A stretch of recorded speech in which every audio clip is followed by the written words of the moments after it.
on What a Guan. What a Guan. Mondays, Wednesdays, and Fridays at 8 a.m., 1:30 p.m., and 10 p.m. on CVM TV. And that's a Guan for What a Guan.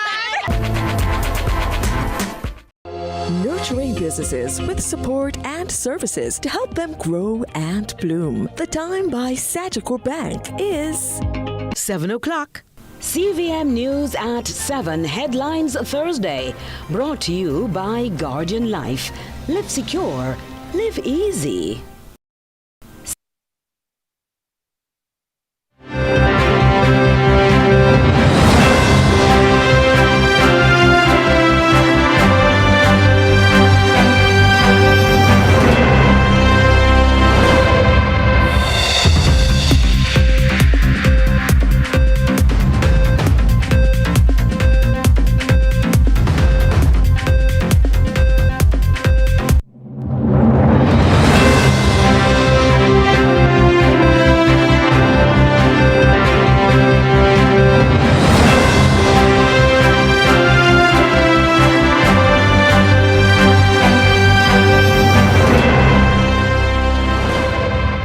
Tonight in CVM News at 7, appointment amid criticism. NARRA CEO Antony Anderson defends selection. Portmore's journey to parish status, electoral changes expected. Embattled FLA Integrity Commission recommends further audit. Inquiry this, from barrel to betrayal. What happens when relatives misuse overseas funds? In the business report, Jetour in Jamaican launch mode. And later on in sports, Simmons captures sprint hurdles at Rome Diamond League.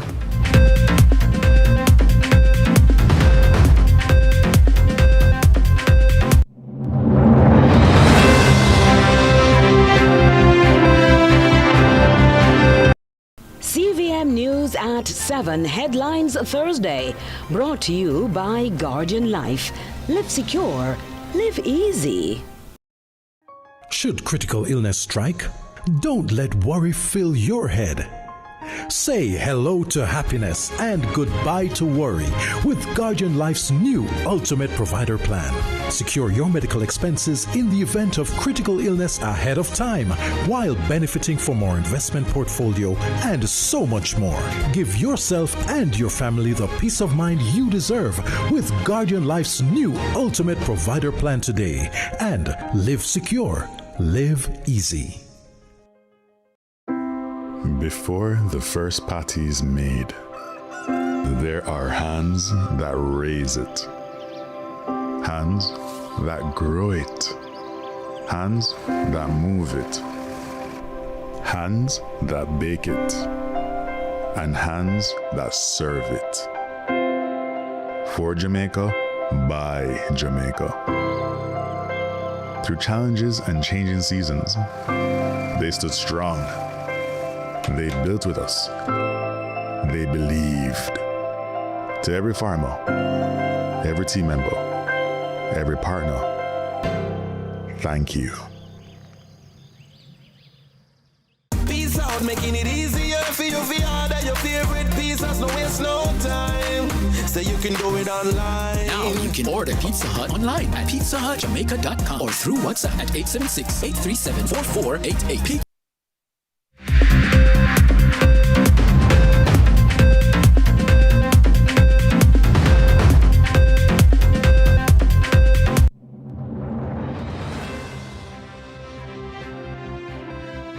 Hello from Kingston, Jamaica. This is CVM News at 7. It's Thursday, June 4, 2026. I'm Caroline Brown. Thanks so much for joining us. Newly appointed CEO of the National Reconstruction and Resilience Authority, retired Major General Antony Anderson, says too much is riding on this for it not to succeed. In his first interview since taking office on Monday, he is rejecting suggestions he was handpicked for the job, arguing the importance of NARRA's mission outweighs the controversy that has followed him into the role. Amoy Harriet has that update. Was there a special arrangement for me? But why would there be? You understand? That's the question. Why would there be? Newly appointed CEO of NARRA, Ambassador Major General retired Antony Anderson, in a sit-down with the Jamaica Information Service CEO Giovanni Dennis. Mr. Anderson took office earlier this week on June 1, but even before he settled into the CEO's chair, critics had begun challenging his selection. The parliamentary opposition, civil society groups, and members of the public questioned whether the former police commissioner had been handpicked for the position, and the speculation didn't stop there. Social media was awash with claims that Mr. Anderson is related to Prime Minister Dr. Andrew Holness, claims that the new CEO says are just noise.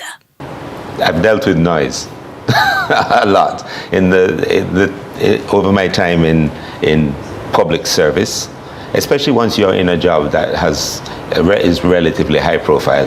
You know there's going to be noise. In order to do the job, you have to be able to clear the noise. The new CEO sought to lay to rest allegations that his appointment was politically motivated. I applied based on the requirements that was published in the newspaper, I believe it was, and online. And then I was interviewed, probably maybe an hour and three-quarter interview, so it was quite an interesting thing. But of course, it wasn't that problematic for me, because it's really talking about things I know. Pointing to his background and work experiences, he insists he is qualified for the job. During the 2000s, for a portion of that, I ran the engineer regiment of the JDF and responded to 2 hurricanes, Gustav and Ivan, as the head of the engineering part of the force. I also worked with, as in that job. As a matter of fact, between small and large projects, I had like 250 of them running at the same time, construction projects of different scales. I worked with NHT on the inner city housing projects, built bases, and did many things like that. So I have a relatively strong background in construction. In the meantime, he's outlined plans for his first 100 days in office. NARRA is an act that has a CEO, and that's it at the moment. So very rapidly, we're going to have to build out the organization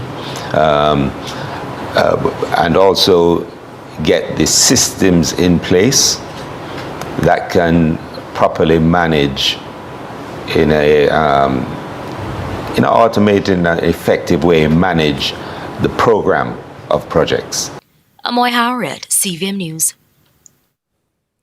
The young arm of the Jamaica Labour Party, the JLP Young Jamaica, is demanding answers from opposition leader and People's National Party President Mark Golding over what it says is an unexplained delay in the certification of his 2024 statutory declarations.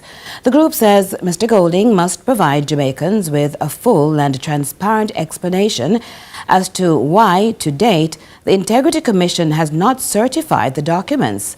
Mr. Golding previously attributed the delay to what he described as staffing issues at the Integrity Commission, but Young Jamaica has dismissed that explanation as unsatisfactory, saying it does not account for what it says is a prolonged delay. The group is also questioning the Integrity Commission's statutory duty to publish notices confirming certification of declarations submitted by senior public officials, including the Prime Minister and the Leader of the Opposition. It notes while Prime Minister Dr. Andrew Holness has taken legal action challenging aspects of the Commission's handling of his declaration matters, which remain before the courts, no such legal proceeding have been cited by Mr. Golding. In this developing story, calls for the immediate resignation of Firearm Licensing Authority FLA CEO Shane Dalling are growing, with the PNP Youth Organization joining opposition spokesperson on Justice Zuleika Jess in demanding that he step aside. Their calls come just days after an Integrity Commission investigative report found significant accountability and governance concerns within the FLA. In a release Thursday, the PNPYO says the report shows that the FLA under Mr. Darling's leadership became an institution where accountability was optional, records were falsified, and evidence conveniently disappeared. The group is calling on the Minister of National Security, Dr. Horace Chang, to commission an independent investigation into the FLA. The youth of Jamaica are tired of watching those in authority escape consequences while ordinary citizens bear the cost of institutional failure. The FLA exists to protect public safety. What the Integrity Commission has uncovered is a disgrace to that mandate and an insult to every young person who has lost someone to gun violence in this country. Every round of ammunition that cannot be accounted for is a round that could end up in a community like mine, in the hands of someone who should never have had access to it. When the agency meant to control who holds deadly weapons cannot account for its own vault, young Jamaicans pay that price with their lives. Also developing, residents of Portmore and St. Catherine are being warned to brace for constitutional and electoral changes as the Electoral Commission of Jamaica, the ECJ, has proposed an electoral boundary realignment for the new parish. The ECJ says these steps are being taken based on directives from the Boundaries Committee of Parliament and in accordance with the Constitution of Jamaica. However, Director of Elections Glasspool Brown says despite the debates around the issue, this marks an important step in a structured and constitutionally guided process. Natasha Williams tells us more. On February 28, 2025, the Portmore City Municipality was granted parish status under the Counties and Parishes Amendment Act of 2025. Since then, constituency and parish boundary policies have been a growing concern among Portmore and St. Catherine residents. The move has also reignited government opposition debates over the proposed electoral realignment. Director of Elections Glasspool Brown told the CVM News that following consultations with community members, independent stakeholders, and political groups, Portmore is being elevated as Jamaica's 15th parish. So we have started that work, that in terms of the consultation with critical stakeholders, both persons from Portmore and the wider St. Catherine, and to a certain extent, to any interested party within Jamaica who want to make a contribution. So these different layers have been established, the PBF, the Parish Boundary Forum, and the Parish Boundary Advisory Committee, so as for the process to be as transparent as possible. Mr. Brown noted that although the proposed changes would affect 4 constituencies, the transparency aims to prevent constituency boundaries from crossing parish boundaries. The boundary for the parish has been established. It's for us now to ensure that within the parish boundary, that the constituencies and the boundaries for the constituencies remain within those parishes. For example, the constituency of St. Catherine South and St. Catherine South East and St. Catherine East Central will no longer have those names. They become a Portmore. So it could be either Portmore West, Portmore East Central, or Portmore South. So then they'll be placed in no longer in a St. Catherine constituency, but in a Portmore constituency. As residents adapt to changes, Mr. Brown promised they will receive clear guidance as Portmore fully transforms into a parish. We'll be embarking on a public education program so as to sensitize persons which constituency are now assigned to in terms of being on the voters list, etc. So a part of the exercise, and then more so when you have decided that we made a certain amount of decisions, we will embark on a public relations and public education exercise. The Electoral Commission of Jamaica, ECJ, is expected to finalize and submit its recommendations to the Parliamentary Boundaries Committee by 2027. Natasha Williams, CVM News. More CVM News at 7 right after this.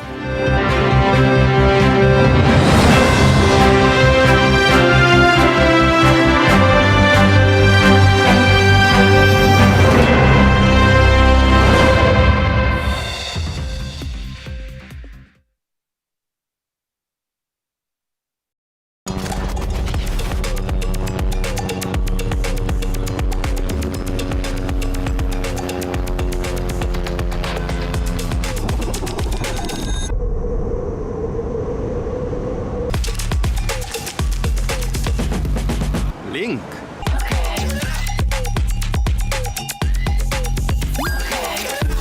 The missing link. Link virtual card. Sign up for Link from your app store. Select cards to activate your virtual card. And start shopping.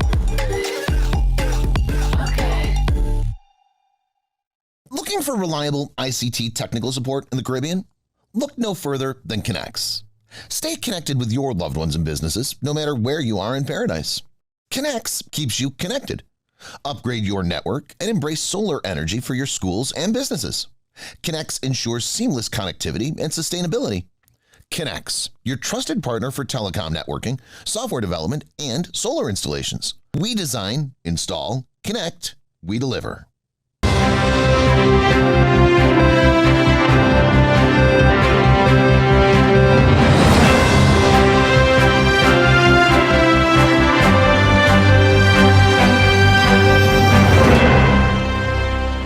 Welcome back.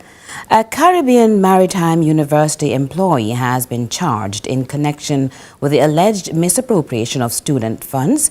The employee, 39-year-old Kevin Antony Panton, an accounting and customer service officer at the university, was arrested on Wednesday following an investigation by the Financial Investigations Division, the FID, and the Jamaica Constabulary Forces Financial Unit. Panton faces 14 counts of embezzlement, possession of criminal property, engaging in transactions involving criminal property, facilitating such transactions, falsification of accounts, and conspiracy to defraud. Now, according to the FID, the investigation began after CMU reported financial irregularities linked to student payments. Audits reportedly uncovered missing deposits, unaccounted for receipt books, and discrepancies involving more than $1.7 million collected from students.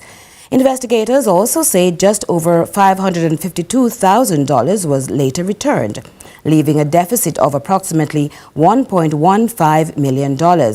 Panton was granted bail of $700,000 and is scheduled to appear in the Kingston and St. Andrew Criminal Court on July 6. Keith Darian is FID's Principal Director of Financial Crimes Investigations. This case highlights why institutions must maintain robust systems for cash handling, receipting, reconciliation, and oversight. Where funds are collected on behalf of an institution, there must be clear accountability at every stage. The FID will continue to work closely with our law enforcement and institutional partners to investigate suspected financial crimes and ensure that matters supported by evidence are placed before the courts. And the CMU, in a release, says the university acted in accordance with its established procedures and has fully cooperated with the investigation being conducted by the FID. It notes this matter reflects the effectiveness of CMU's governance and oversight systems, which are designed to identify and address issues through the appropriate channels. CMU adds it remains focused on its core mandate and continues to deliver teaching, training, and research without interruption. Concerns are mounting for the nation's lowest earners as a widening gap between wages and inflation is giving rise to uncertainty levels associated with being able to afford the necessary cost of living. Akeem Orrett tells us more. Rising costs are squeezing the pockets of citizens, and minimum wage earners seem to be the ones hit the hardest. Economist Janelle McEwan says that with the rapid loss of purchasing power, minimum wage workers are falling further behind. They'll be losing approximately $250 annually to $1,000. So if we look at that additional $1,000 that will be added to the minimum wage on July 1st, coming July 1st, what we're seeing is that this will almost be completely eroded. There are no real gains if we should do that calculation for that individual who is earning that amount. And what statistics would have shown is that approximately around 25% of the labor force is earning minimum wage or close to minimum wage. So a significant amount of Jamaicans are affected by these increases without any real wages increase that will offset it. The economist also expressed that with inflation outpacing wage adjustments, it will become increasingly difficult for minimum wage earners to keep up with the cost of living. We would have seen where Hurricane Melissa, for example, would have caused the economy to slow. We would have also heard the government planning to go to a more a wage structure based on performance, and our economy is not growing in those degree. The economy would have been slowing down significantly. Hurricane Melissa would have caused the price of many goods and services to rise, transportation. We would have seen last month, though, where inflation would have remained within targeted range, and that was only specifically due to electricity, because we're seeing that transportation costs have been rising, grocery bill has been rising. So yes, it is indeed a cause for concern, because these increases are not proportionate to living conditions. He says that the struggle at the bottom of the pay scale may ultimately stall growth in the wider economy. When we see a rise in costs, for example, we see that small businesses will be impacted because the cost. What will happen is it's possible that sales will slow down. It's possible that you'll see a couple more persons get laid off, and it will affect our employment rate, as we would have seen after Hurricane Melissa. Business will be closing down. So when these costs start to increase as it relates to input costs, for many businesses, it will slow down the economy because less purchases will be taking place, and in return, it might affect employment, where some companies might not be able to pay those persons those wages that they require in order to survive, and we'll see a contraction in the economy, as we would have seen in the previous report. Akeem Orrett for CVM News. Children who commit certain offences could soon be automatically referred to diversion programs under proposed changes to the Child Diversion Act. Lawmakers say the move could help keep more young people out of the court system. Kevin Black explains. Members of Parliament's Joint Select Committee reviewing the Child Diversion Act are debating whether referrals to the Child Diversion Program should be mandatory for eligible offences. Justice Minister Delroy Chuck says the legislation should prioritize keeping children out of the court system with greater use of diversion programs and early intervention. This, colleagues, everyone, is a section that has given a great deal of concern. As you recall, I did mention that the courts took the view that accept responsibility meant that they should plead guilty, which is the last thing I said is desirable. In fact, when you look at Section 32, it gives the clear indication that the child should really not be charged, or should be charged but should not be convicted. And pleading guilty is a conviction. Added to that, Government Senator Shireen Golding Campbell says the act should reflect a clear position that children be given an opportunity for rehabilitation before facing possible sanctions. It does answer my question, because what I am hearing from you is that the policy imperative is that the child diversion program be a rehabilitative mechanism for a child before a sentence. And if that is the case, then I would want to support the suggestion that it really, for the specified offenses, ought to be mandatory that the child is referred to the program. A position echoed by Youth Minister Senator Dr. Dana Morris-Dixon. She too backed expanding access to diversion programs, arguing that many children who come into contact with the law are dealing with trauma and deserve a second chance. I believe that a lot of our children who end up in conflict with the law are acting out from things that have happened in their home and in their communities. And in many instances, there is a whole lot of trauma that they've been through, and they need support. Kevin Black reporting for CVM News. So you leave Jamaica to build a better life overseas, sending home your hard-earned money to build your dream house. But what happens when the very trusted family member takes your money instead? For many Jamaicans living abroad, it's a nightmare that has become far too common. Let's query this with Akeem Orrett.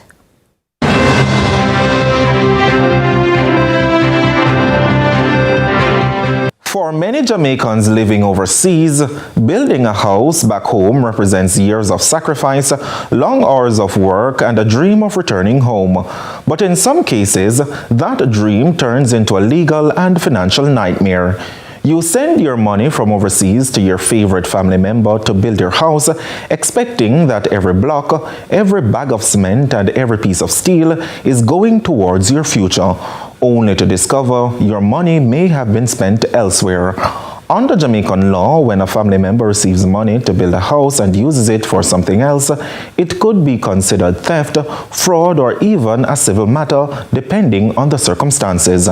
Attorney at law and president of the Realtors Association of Jamaica, Gabriel Gilpin Hudson, says many people get into trouble because of informal family arrangements.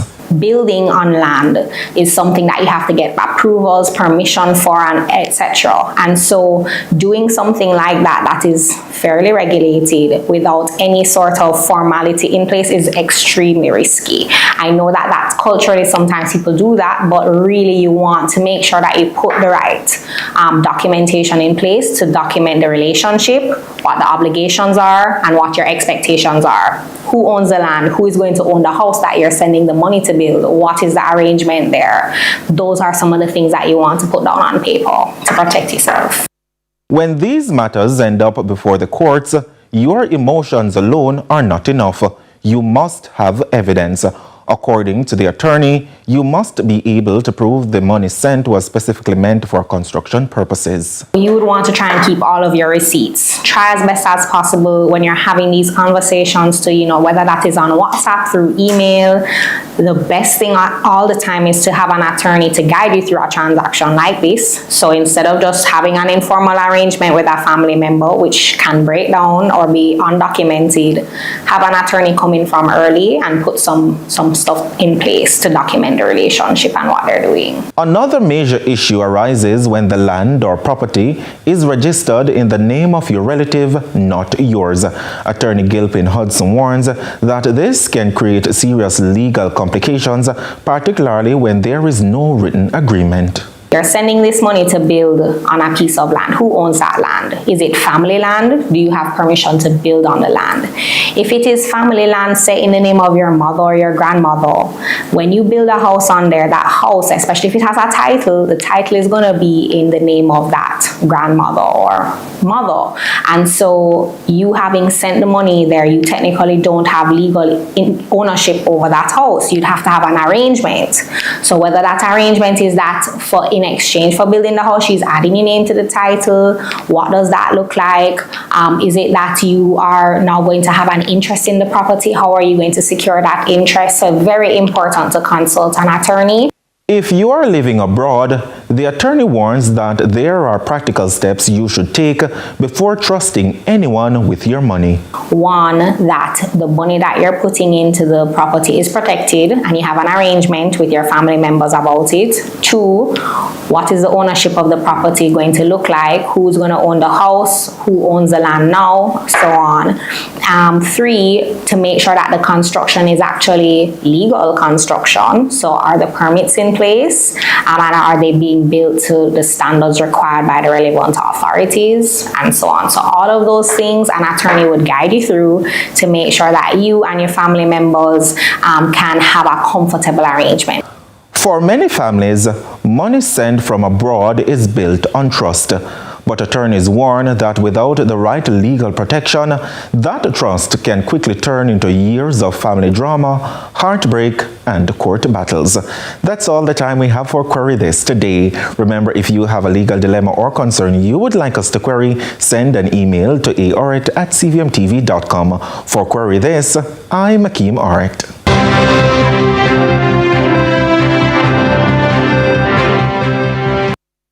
Still more to come from our news desk. Stay with us.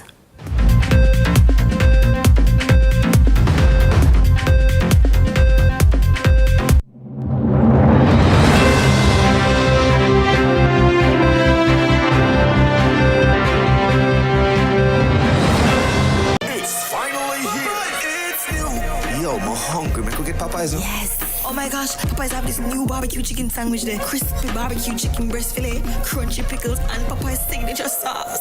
And the buns, buttery brioche. Oh my God, water, water. It's new Popeyes chicken sandwich with barbecue. Well, delicious barbecue right through. It's finally here. Popeyes barbecue chicken sandwich available everywhere. Popeyes has the new barbecue chicken sandwich. Barbecue with a hot attitude. Love that chicken from Popeyes. We a big deal when we touch the ground. Yeah, a KFC when we're pulling up. Anything for the taste of a KFC, big deal. The time by KFC is 7:30.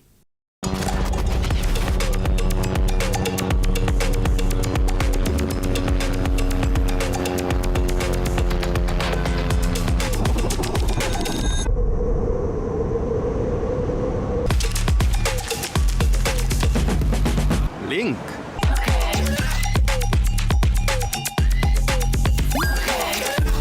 The missing link. Link virtual card. Sign up for Link from your app store. Select cards to activate your virtual card. And start shopping. Lasco Food Drink is everything you need to support your family's nutrition. Have it at home or take it with you every day for all-day energy. Lasco Food Drink has your favorite flavors, including low-sugar options so you sacrifice nothing. Packed with protein, calcium, vitamins, minerals, including iron. Lasco Food Drink is the winning taste and nutrition for your family. Nutrition never tasted so good. Also try Lasco Soy as a lactose-free alternative.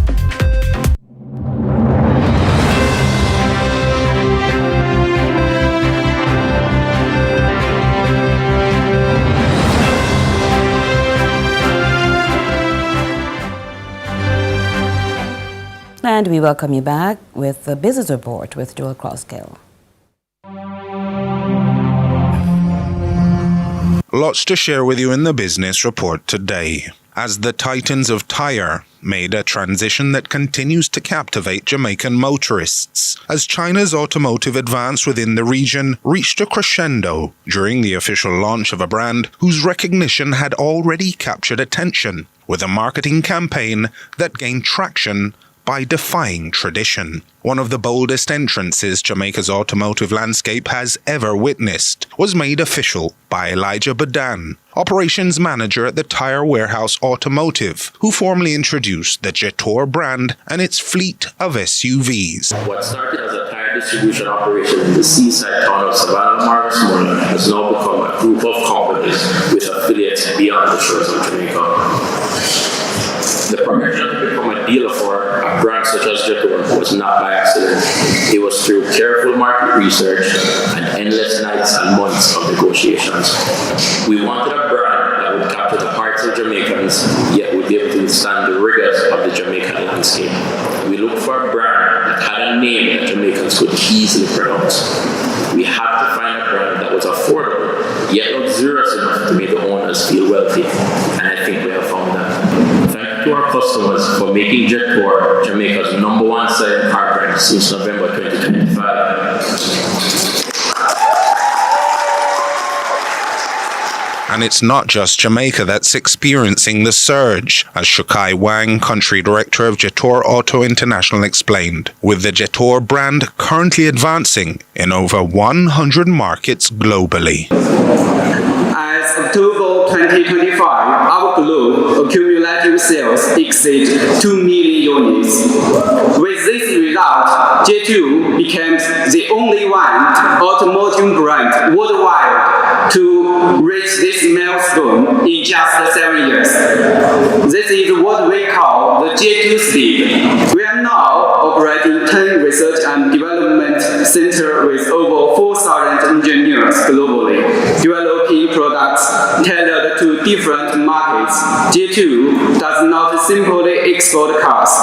We make cars that truly adapt to the local users' needs. Now, we're here in Jamaica, not only to introduce some new models, but to share our belief. Yeah, man, it's really cool.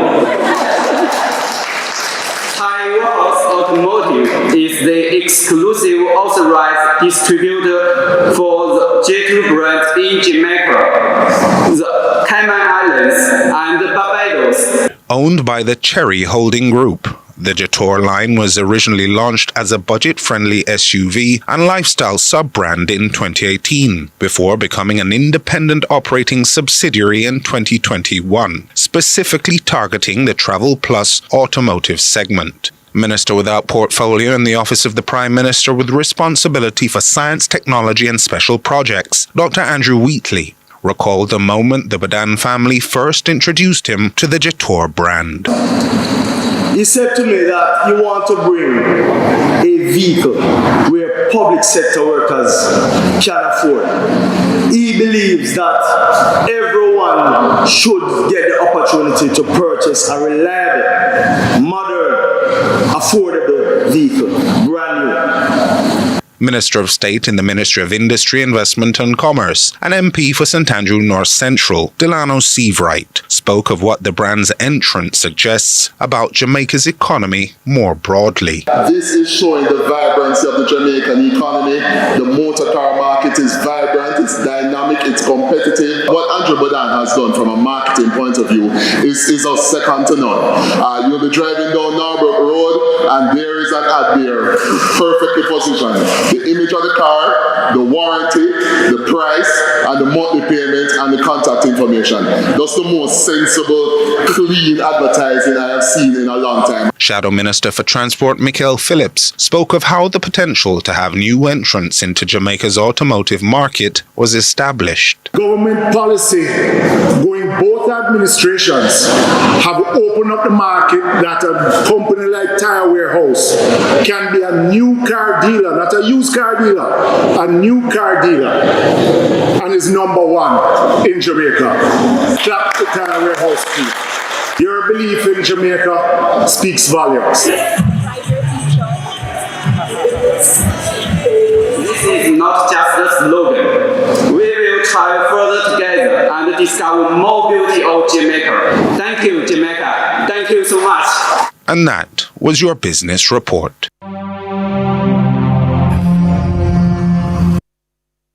And now some regional and international news. We begin with news in the region. 3 families in Carriacou, Grenada have received the keys to rebuild homes under the government's Build Back Better project. The project forms part of ongoing housing recovery efforts following the destruction caused by Hurricane Beryl. More from the Grenada Broadcasting Network. While homeowners are responsible for furnishing the new houses, Minister Andrews highlighted the government's investment in providing equity for the beneficiaries.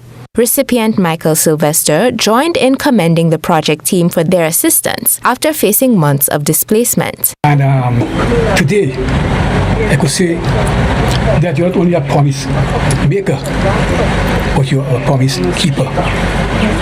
And this is the evidence of you keeping your promise. Permanent Secretary Linwal Perrott said additional homes will be handed over every week. He added that the team is prioritizing the construction and handover of the houses to the most vulnerable. Moving over to St. Lucia, where Laboratory Services and Consultations Limited has partnered with Carigenetics St. Lucia to bring advanced genetic testing and precision medicine directly to the island. DBS Television has more in this story. A key priority of this partnership is to support the development of advanced cancer diagnostic services. Through access to tumor genetic testing and immunohistochemistry, clinicians will be better equipped to understand the biological characteristics of a patient's cancer and support more informed decisions around diagnosis, treatment planning, and referral pathways. We can identify what the cancer cell will